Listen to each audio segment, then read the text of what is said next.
श्री जगदीश प्रसाद गुप्ता छत्तीसगढ़ शासन में chief engineer के पद से रिटायर होने के बाद श्री द्वारिका महाराज स्मृति न्यास के तत्वाधान में श्री द्वारिकाधीश एवं बागेश्वर महादेव मंदिर का वर्ष 2005 में अपने पुत्रों इंजीनियर कुंजन गुप्ता और भुवन गुप्ता के सहयोग से अवंती विहार रायपुर छत्तीसगढ़ में निर्माण करवाया। श्रीमद् भागवत कथा, राम कथा, गीता तत्व, वेदांत आदियों के तात्पर्य को व्यासपीठ से कहने के कारण इन्हें शब्दों द्वारा आचार्य श्री जगदीश भी कहा जाता है। अपना संपूर्ण जीवन परमात्मा की सेवा में दे दिया। आपने परमात्मा भगवान श्री द्वारिकाधीश के दिव्य गुणों और कर्मों को लेकर अभी तक 15 ग्रंथों की रचना की है। इन सभी ग्रंथों को भारतवर्ष के जगत गुरु और महापुरुष संतों के द्वारा आशीर्वाद प्राप्त हुआ है। इनमें से श्वेता स्वरूप उपनिषद, श्री राम कथा अमृत से अनमोल, मुंडक उपनिषद, कथा उपनिषद, सरलतम बोध, इन पुस्तकों पर उनके सारे प्रवचन यूट्यूब पर अपलोड कर दिए गए हैं। किताबों का नाम डालकर लिंक ओपन करके आप उसका आनंद उठा सकते हैं। उनके ग्रंथ श्रीमद् भागवत और वेदांत सार के तृतीय खंड के सप्तम विचार, भक्त और भगवान का उद्बोधन सुन रहे हैं आप। भक्त और भगवान का उद्बोधन सुन रहे हैं आप। हरि ओम।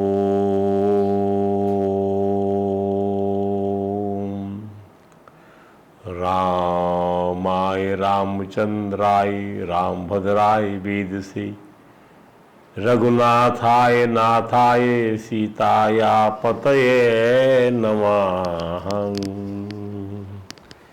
रामं रामानुजं सीतां भरतं भरतानुजं, सुग्रीवं वायुसूनं प्रणमामि पुनः पुनः। हरे राम राम राम हरे हरे, हरे कृष्ण कृष्ण कृष्ण हरे हरे। भगवान श्री राघवेंद्र की कथा हम सुन रहे हैं। हमारे ग्रंथ श्रीमद् भागवत वेदांत सार खंड 3 में जो ये उकेरा गया है, उसमें हमने कल तक आपको सुनाया था कि महारानी कैकेयी ने भगवान राघवेंद्र को महाराज दशरथ की तरफ से सब कुछ बता दिया और आज्ञा भी दे दिया कि राम तुम चले जाओ, यहाँ पर रुको मत, नहीं तुम्हारे पिता न स्नान करेंगे न भोजन करेंगे। तब भगवान राघवेंद्र ने जो जवाब दिया कि माँ तुम मुझसे वन गमन जाने को कह सकती थी। ये बात मुझे बड़ी अपील करती है, परंतु लगता है मेरे में आपको ऐसा एक भी गुण दृष्टिगत नहीं हुआ, नजर नहीं आया कि राम मेरा कहना मानेंगे, राम में वो चीज है, राम कभी जो है मेरी आज्ञा को उल्लंघन नहीं कर सकते। आपको विश्वास हो सके कि मैं केवल और केवल आपकी आज्ञा पाकर दंडकारण्य चला जाता। आपने बिना किसी निष्प्रयोजन के ही महाराज को इतना दुख संताप पहुंचाया। माँ, ये ठीक नहीं किया आपने। आपको लगता था दंडकारण्य जैसी बात कहकर शायद राम कहना ना माने, तो आप समझी नहीं कि राम क्या है। माँ, आप नहीं समझ पाई। कोई बात नहीं माँ, यह मेरे समझने का विषय नहीं है। पुत्र के रूप में पिता की निर्विवाद आज्ञा मानना ही मेरा धर्म है, यही मेरे पालन का विषय है। और तत्काल उसी क्षण राघवेंद्र अपनी माँ के महल, कौशल्या जी के महल में चले गए और दंडकारण्य भेजने वाली अपनी माता कैकेयी को प्रणाम किया। पिता की आज्ञा के पालन में तत्काल उन्होंने सतर्कता का निर्वाह किया। छत्र हटवा दिया अपने सर के ऊपर से, राजी सेवा तत्काल बंद करवा दिया। राज तिलक की लाई हुई सामग्री पर कोई क्रोध नहीं प्रकट किया, उसे उठाकर फेंकने लग जाए ऐसा नहीं किया। सामग्रियों की परिक्रमा किया, सम्मान किया और भरत को इसी बहाने अग्रिम शुभकामनाएं भी दे दिया। अपनी माँ कैकेयी की इस कुटिलता पर, हे राम तुम जब तक जटा बांध कर और चीर धारण कर वन को नहीं जाओगे, तुम्हारे पिता ना खाएंगे न स्नान करेंगे। ये कुटिलता की पराकाष्ठा है। कई बार कई घरों में देखने में आता है, यदि आपने किसी को विपरीत बात कर दिया तो लोग आपका खाना बंद कर देते हैं, पीना बंद कर देते हैं। ये व्यवहार कभी बंद नहीं होना चाहिए, ऐसा मेरा सोचना है। आपके अंदर में लाख जो है मतभेद हो, लेकिन विश्राम, निवास और भोजन, पानी, ये सब पूछना चाहिए। आप बेशक आपका मन ना मिलता हो, वस्तु के आदान प्रदान में ये जो विषय है इस प्रकार से नहीं आना चाहिए। घृणा नहीं आनी चाहिए, द्वेष नहीं आना चाहिए। तभी आप राम की तरफ बढ़ने वाला काम कर सकेंगे। राघवेंद्र ने कोई प्रतिक्रिया नहीं दिया। यही बात जीव को समझना चाहिए, क्योंकि हम अपने अंतःकरण को बाहरी राग द्वेष से आहत करते हैं। अच्छा, तुमने ऐसा बर्ताव किया, अच्छा जायदाद पर हिस्सा मांग रहे हो, तुम्हारा खाना पीना बंद, नहीं बात करना है हमको। ये बात नहीं होनी चाहिए। संसार में, हमारी सनातन संस्कृति में हमारे रिश्तों को धर्म से जोड़ा गया है, लेकिन काश धर्म का निर्वहन होता तो बड़ी अच्छी बात होती। कोई पक्ष झुकना चाहता तो बड़ी अच्छी बात होती। कोई बैठकर बात करना चाहता, कोई पूछता कि क्या बात है, अच्छी बात होती। बस रास्ते बदल लिए आपने, कभी पूछना नहीं चाहा कि क्या बात हो गई, क्यों ऐसा आपने कर दिया। आपको ऐसा ही करना चाहिए, ऐसा लोग सोचते हैं, ये अपेक्षा करते हैं, ये आग्रह करते हैं। यही जो है ये पूर्वाग्रह कहलाता है, जिससे काम बनने से बिगड़ जाता है। भगवान राघवेंद्र की पक्ष का यह चरित्र बड़ा अद्भुत है और अंतःकरण को विशुद्ध बनाने के लिए अत्यावश्यक है। अब माँ के महल में पहुंच जाते हैं राघवेंद्र। माँ राघवेंद्र को अपनी छाती से लगा लेती है, मस्तक सूंघती है, प्यार करती है।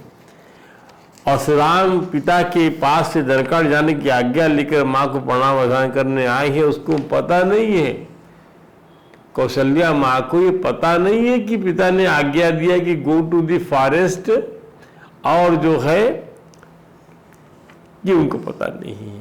वो तो पूजा करती, मैया बलैया लेती है, आसन देती, राघवेंद्र को भोजन करने कहती, तो श्री राघवेंद्र ने वो आसन स्पर्श कर लिया।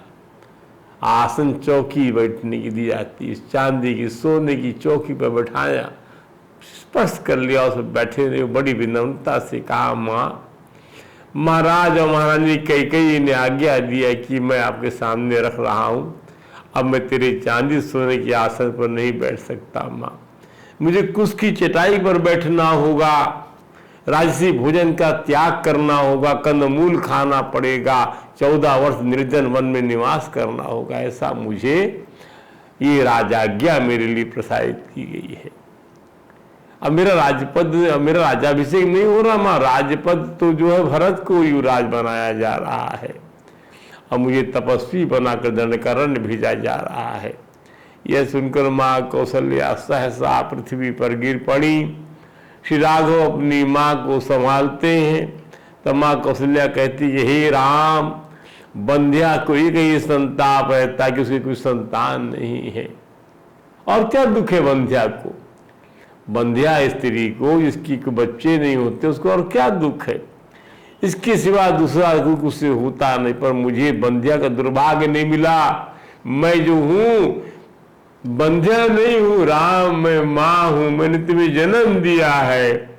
मैं महाराज की ज्येष्ठ पत्नी हूँ, पर मुझे पति की ओर से सदा तिरस्कार मिला, कड़ी फटकार मिली, प्रताड़ना मिली। वाल्मीकि जी कहते हैं क्या,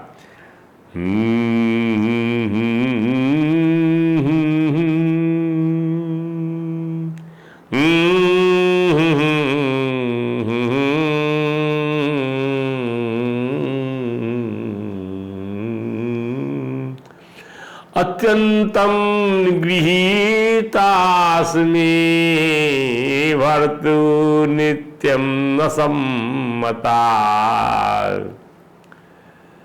अत्यंत निगृहित अस्मि, मैं निगृहित हूं, मुझे कभी ग्रहण नहीं किया गया प्यार और सम्मान से। भर्तु नित्यम असम्मता, सम्मान नहीं मिला पर भर्तु माने पति के द्वारा।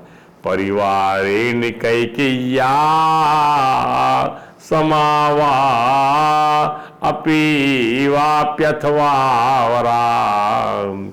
मैं कैकेयी की दासियों के बराबर अथवा उनसे भी गई बीती समझी जाती हूँ। राजकुल की ये जो परंपराएं हैं, कभी इसका विश्लेषण करिए आप। राजा की कई रानियां होती, पटरानियां होती, पटरानियों में भी कौन श्रेष्ठ कौन निम्न। राजा को पता नहीं क्या मजा आता है इन सब चीजों में। बहु विवाह प्रथा के अंदर में ये बात तो आती है। यही बात तो ध्रुव के प्रसंग में भी आई। सुनीति भी यही कहती ध्रुव की माँ, जब उत्तानपाद की गोद में ध्रुव बैठने की जिद करने लगे तो सुरुचि माने उनकी विमाता ने कहा कि यदि तुझे इस गोद में बैठना है रे तो तुझे मेरी कोख से जन्म लेना पड़ेगा, क्योंकि तू सुनीति गर्भ से पैदा हुआ जिससे राजा मान नहीं देते हैं। उसका उस ऐसा विषाद योग, ये सब विषाद योग कहा जाता है। विषाद योग से ही भगवान की तरफ बढ़ता है मनुष्य। ध्यान दीजिए, संसार में आपको यदि विषाद मिला है तो भाग्यशाली समझिए अपने आप को। आप कभी अफसोस मत करिए, क्योंकि परमात्मा की तरफ बढ़ा रहा वो विषाद आपको। इसलिए गीता में पहला अध्याय ही विषाद योग का है।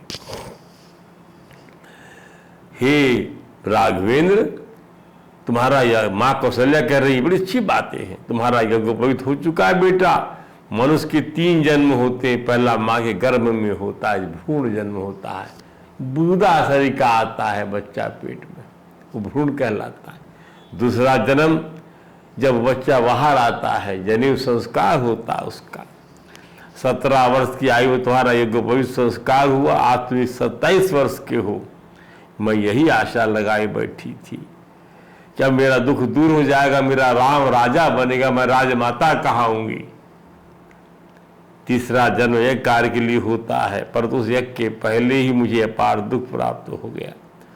कहती हैं कौशल्या जी, तदक्षयम दुखम सहे सहितुम चिराग विप्रकारम सपत्नी नाम एवं जीर्णा पिरागौ। हे राघव, अवश्य बुढ़ापे में इस तरह सौतों का तिरस्कार और उससे होने वाले महाअक्षय दुख को मैं अधिक काल तक नहीं सह पाऊंगी। हे राम, तुम्हें देखे बिना मैं ऐसी दयनीय और तिरस्कृत जिंदगी कैसे जी पाऊंगी। और माँ कौशल्या अन्न दुर्राग दुर्भाग्य जन्य वचन बोलते बोलते जगन्नाथ के मुंह की ओर देख देख के विलाप करने लगती है। इसी समय लक्ष्मण जी वहां पहुंच जाते और कहते हैं, बड़ी माँ, मुझे भी अच्छा नहीं लगता कि राघवेंद्र राजलक्ष्मी का त्याग करके वन को जा रहे हैं।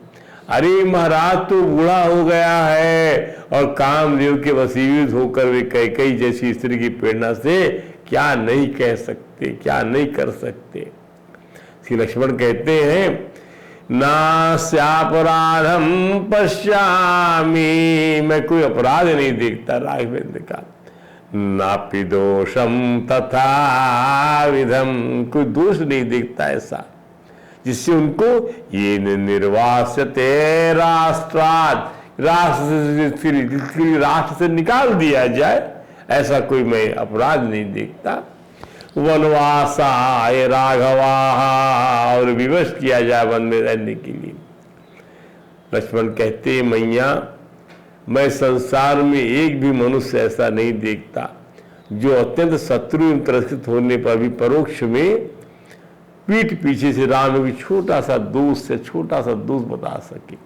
राम सर्वथा निर्दोष हैं। लक्ष्मण जी कहते हैं, धर्म पर दृष्टि रखने वाला ऐसा कौन सा राजा होगा मैया, जो देवताओं के समान शुद्ध, सरल, जितेंद्रिय, शत्रुवत्सल श्री राम जैसे पुत्र का अकारण त्याग करेगा।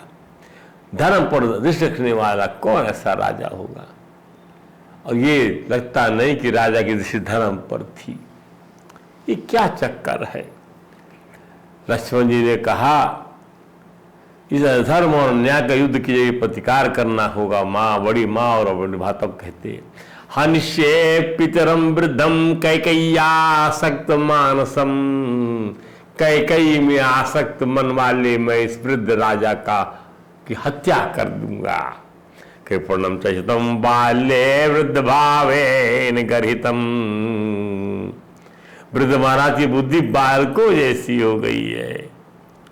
कृपणम चरितम बाल्ये वृद्ध भावेन गर्हितम, कि वे विवेक विचार सभी कुछ छाक कर ऐसी निंदित कार्य करने को तत्पर हो गए हैं। मानव मन इसलिए जब कोई कहता है कि वह परमात्मा का चिंतन बुद्धि भी नहीं कर सकती, उससे परे है, इंद्रियों से परे है, बुद्धि से परे है,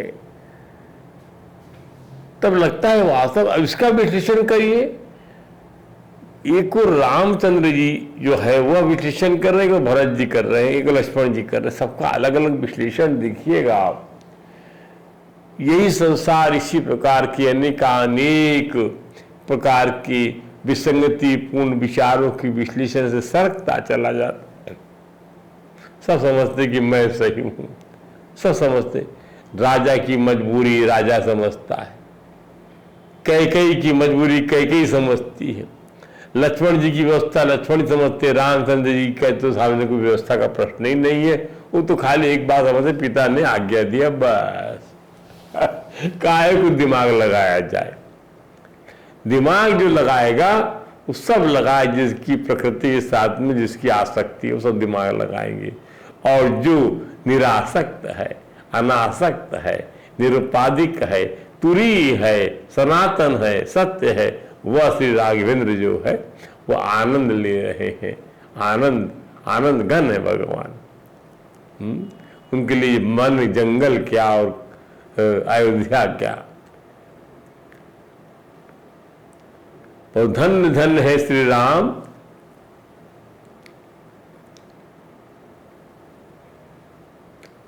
जब लक्ष्मण जी ने कहा तो कौशल्या जी कहती है कि वह जो उचित है वह करे, और यह भी कहती है कि मैं तिनका चबाकर गुजारा कर लूंगी, परंतु राम से विलग होकर जी नहीं पाऊंगी, मैं उपवास करके अपना प्राण दे दूंगी।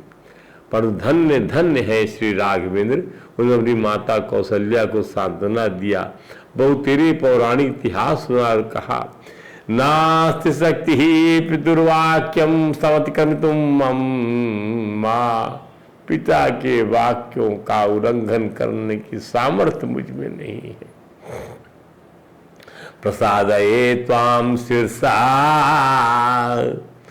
मैं तुम्हारे चरणों में सिर झुकाकर प्रसन्न करना चाहता हूं। गंतुमिक्षाम हम वनम, मैं वन में जाने की इच्छा करता हूं। मां, मुझे वन जाने दीजिए। ऋषीणाम च पितुर्वाक्यम कुर्वता वनचारिणा, गौरहता जानता धर्म कंडुना चा विपश्चिता। रघुनाथ ने मां से कहा, वनवासी विद्वान वनचारिणा कुंडू मुनि पिता की आज्ञा का पालन करने के लिए अधर्म समझते हुए गौ को वध, गौ का वध कर डालना था। गौ हता जानता धर्म। राघव ने अपनी मां को समझाने के लिए पिता की आज्ञा ही सबसे बड़ा धर्म है सगर पुत्रों का उदाहरण दिया, जो अपने पिता की आज्ञा से पृथ्वी को खोदते हुए मारे गए। श्री राम ने ऋषि जमदग्नि पुत्र परशुराम जी महाराज का दृष्टांत दिया, जिन्होंने पिता की आज्ञा से अपनी माता रेणुका जी का सिर फरसे से काट डाला था। और भी अनेक देवतुल्य लोगों का दृष्टांत देकर राघवेंद्र ने कहा, मां, मैं किसी नए धर्म का प्रचार नहीं कर रहा हूं। पूर्व काल के सभी धर्मात्मा पुरुषों ने पिता की आज्ञा का ही अनुसरण किया था और उस पर किसी भी किस्म का प्रश्न नहीं लगाया था, किसी भी किस्म का वाद परिवाद नहीं किया था। उन्हें लक्ष्मण जी कहा, हे लक्ष्मण, पिता माता को जो अपार दुख हो रहा उसका कारण वह सत्य और श्रम के विषय में मेरे अभिप्राय को न समझ पाने के कारण ही है। वो समझ नहीं पा रही है कि मेरा दृष्टिकोण क्या है। तुम्हारे पराक्रम और दुर्धर्ष तेज का भी मुझे ज्ञान है, पर सुनो लक्ष्मण, धर्मो ही परमो लोके धर्मे सत्यम प्रतिष्ठितम। धर्म में ही सत्य की प्रतिष्ठा है। संसार में धर्म सबसे श्रेष्ठ धर्म। संस्कृतप्येतत् पितुवचनम उत्तमम। पिताजी का वचन भी धर्म के आश्रित होने के कारण परम उत्तम है। श्री राम ने यह भी कहा कि हे लक्ष्मण, धर्म का आश्रय लेने वाले पुरुष को पिता, माता अथवा ब्राह्मणों के वचनों का पालन करने की प्रतिज्ञा करके उसे मिथ्या नहीं करना चाहिए। सोहम न शक्ष्यामि पुनर्नियोगम अतिवासितुम पितुर्हि वचनाद वीर कैकेय्याहम प्रचोदिता। मैं पिताजी के आगे उल्लंघन नहीं कर सकता लक्ष्मण। तो पिताजी कहने से ही कैकेयी ने मुझे वन जाने की आज्ञा दी है। श्री राम कहते हैं लक्ष्मण, केवल छात्र धर्म का अवलंबन छोड़ो, इस ओछी बुद्धि का परित्याग कर धर्म का आश्रय लो। मां तैक्षण्य कठोरता छोड़ो और मद बुद्धि अनुगम्यता, मेरे विचार के अनुसार चलो। रघुनाथ जी ने लक्ष्मण जी की छात्र धर्म की मानसिकता को ठुकरा दिया कि पिता को मार दूंगा, युद्ध करूंगा। ये छात्र धर्म कहता है नहीं, ठुकरा तो कुछ नहीं, तुम मेरे विचार के अनुसार चलो, पिता की आज्ञा का पालन करना है बस। रघुनाथ जी ने लक्ष्मण जी की छात्र धर्म की मानसिकता को ठुकरा दिया। श्री राघव ने अपनी विलाप करती हुई माँ को इस सधर्म पालन में बाधक मानकर अपने सुदृढ़ मानसिकता का परिचय दिया और वन जाने की निर्णय से मस्त नहीं हुई। राघवेंद्र ने इस परिदृश्य में कुछ तात्विक बात को उद्धृत किया, जिसने समझ में आता है कि उनका सिर कितना अलौकिक है, जो साधारण समझ से कतई परे है।